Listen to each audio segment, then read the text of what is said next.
Welcome to your review on straddles. A straddle is neither bullish nor bearish. It is a bet on volatility. You think a stock is going to move big one way or the other, or you don't think it is going to move at all. Remember, it is neither bullish nor bearish. Let's take a look at someone who establishes a long straddle. Here on this screen, we have someone who establishes a long straddle because they think the stock is going to move big one way or the other, but they do not know which way it's going to move. So here we have someone who buys one XYZ March 50 call.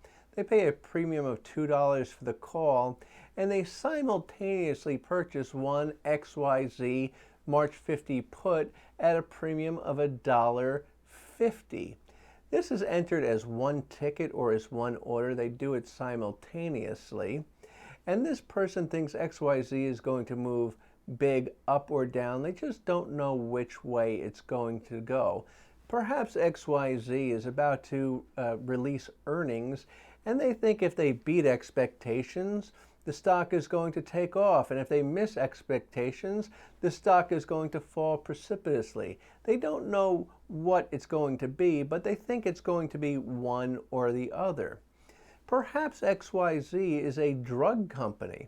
Perhaps XYZ has a drug in stage 3 clinical trials, and they feel if the drug shows to be effective and gets approval, the stock will triple. If the drug is ineffective, the stock will get cut by 2/3. That's another type of binary event where the stock is probably going to move big one way or the other. So let's take a look at this straddle and see if we can determine some things as it relates to profitability or losses. The first thing I want to tell you here is with a straddle, something is always unlimited. Something is always unlimited because one side of that straddle is indeed a call.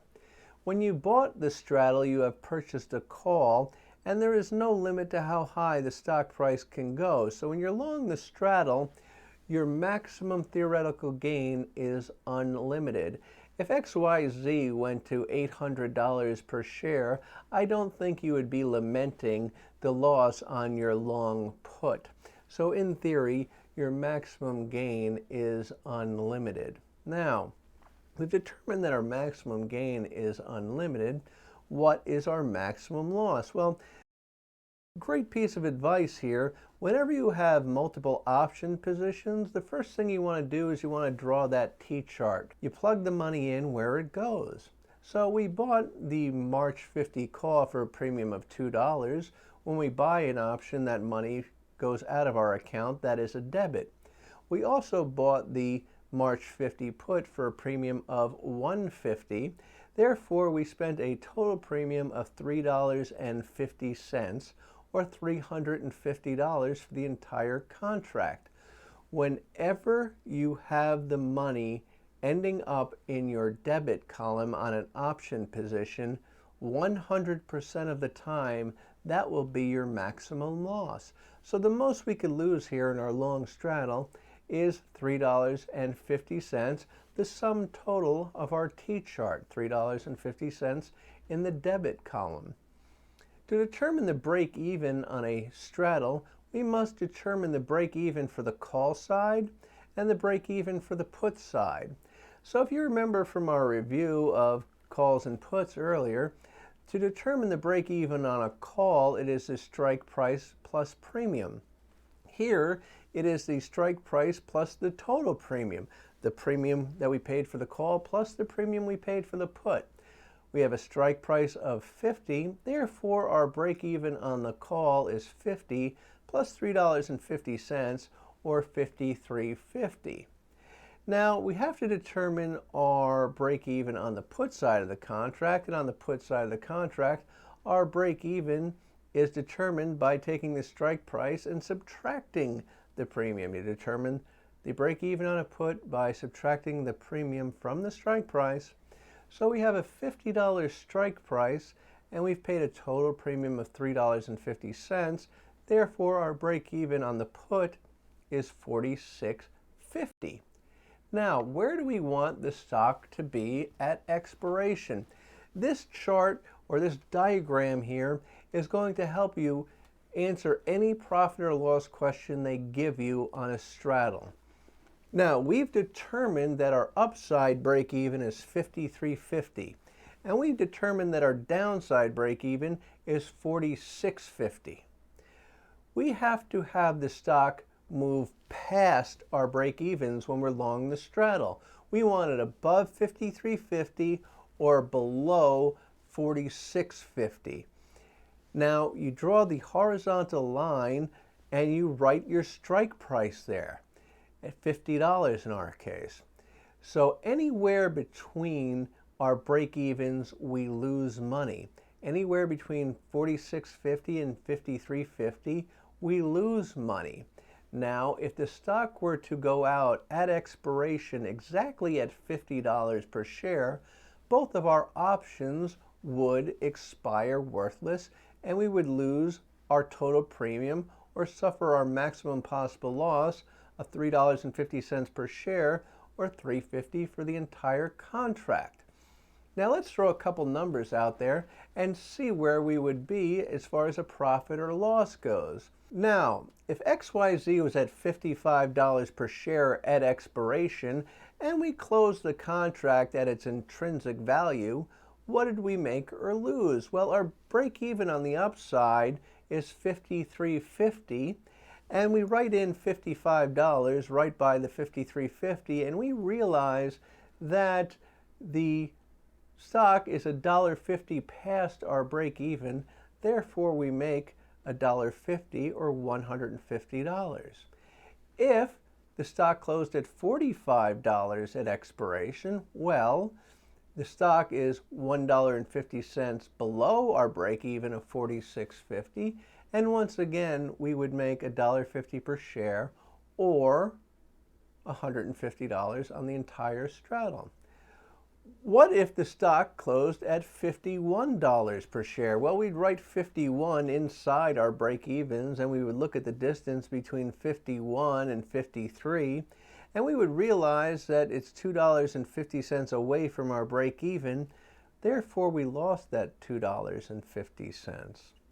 If the stock closed at $49 a share, well, $49 per share would be inside our break even, and $49 per share is $2.50 away from our downside break even, and once again we lost $2.50 a share, or $2.50 for the entire position. Now, we can't buy a straddle if someone isn't willing to sell us a straddle. Someone would sell us a straddle if they thought the stock was just going to move sideways. They didn't think it was going to move big up or down either way. They just wanted to collect a lot of premium. So here we take the opposite side. We sell the straddle. We establish a short straddle, and we sell one XYZ March 50 call at $2, and we sell one XYZ March 50 put at $1.50. When we sell something, it creates a credit in the account. We sold the call for $2. We sold the put for $1.50. $3.50 comes into our account. Whenever you sell an option position or results in a net credit, that net credit is your maximum gain. You can never do better than that. We can never make more money on this straddle than $3.50 per share, or $3.50 for the entire contract. Therefore, that is our maximum gain, the premium received. What is our maximum loss? Well, we said that the maximum something is always unlimited with a straddle because there is that call side of the straddle, and because we sold the call, our maximum loss is theoretically unlimited. There's no limit to how high this stock can go. So we have a maximum gain of $3.50 per share and a maximum theoretical loss that is unlimited. Once again, we must determine our break-evens. We have to determine our break-even on the call side and our break-even on the put side. On the call side, it is the strike price plus the total premium, $50 plus $3.50. Break even once again on the upside is $53.50. And then the break even on our downside is the strike price minus premium, $50 minus a total premium of $3.50 gives us $46.50 once again. Now, here we've sold the straddle. Here we want the options to expire. We want the options to expire worthless, and the only place that both options will expire worthless is if the stock closes exactly at $50 per share on expiration, at which point we would realize our maximum gain on the short straddle of $3.50, or the entire premium we received. Now, with the short straddle, we want the stock to be inside our break-evens, remain in a tight range. So we would make money on the straddle anywhere between $46.50 on the downside and $53.50 on the upside. So if we threw out some numbers, and perhaps we'll go with $55 again, if we had the stock close at $55 at expiration, that would exceed our break even of $53.50 by $1.50, and this time we would lose $1.50 or $150 for the contract. On the downside, if the stock closed at $45, once again we exceeded our break even by $1.50. We didn't want that to happen, so therefore once again we lose $1.50. If the stock closed at 51, well, we're inside our break even on the upside by $2.50. We made $2.50 in this case. And if the stock closed at 49, once again, we're $2.50 inside our downside break even, and we'd make that $2.50. So a couple of rules for straddles, very important, going to help you to understand how to deal with these questions on the tests. Remember, you're never bullish nor bearish. You have an opinion on volatility. If you think the stock is going to move big either way, you go long the straddle. If you think the stock is going to move sideways, you go short the straddle. With a straddle, something is always unlimited. If you're long the straddle, your maximum gain is unlimited. If you are short the straddle, your maximum loss is unlimited.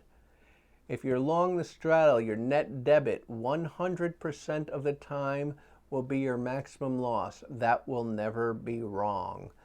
If you are short the straddle, your credit will be your maximum gain 100% of the time. That will also never be wrong. And if you can remember the mnemonic device silo, short inside, long outside, that's where you want the stock to be at expiration. If you're short the straddle, you want the stock inside your break-evens. If you're long the straddle, you want the stock to be outside your break-evens. We've just done a great review of straddles. Make sure you have these concepts memorized up on the screen. Also practice using that diagram, drawing the vertical line with your upside break-even on the top, your downside break-even on the bottom. Draw the horizontal line in the middle and put your strike price right there. Once you've mastered that, try plugging in different prices and making it visual. See the distance between the stock price and the price at expiration. You will never have to do any formulas. You can just look at your chart or your diagram and get the answer. So take some time to practice that now before we move forward.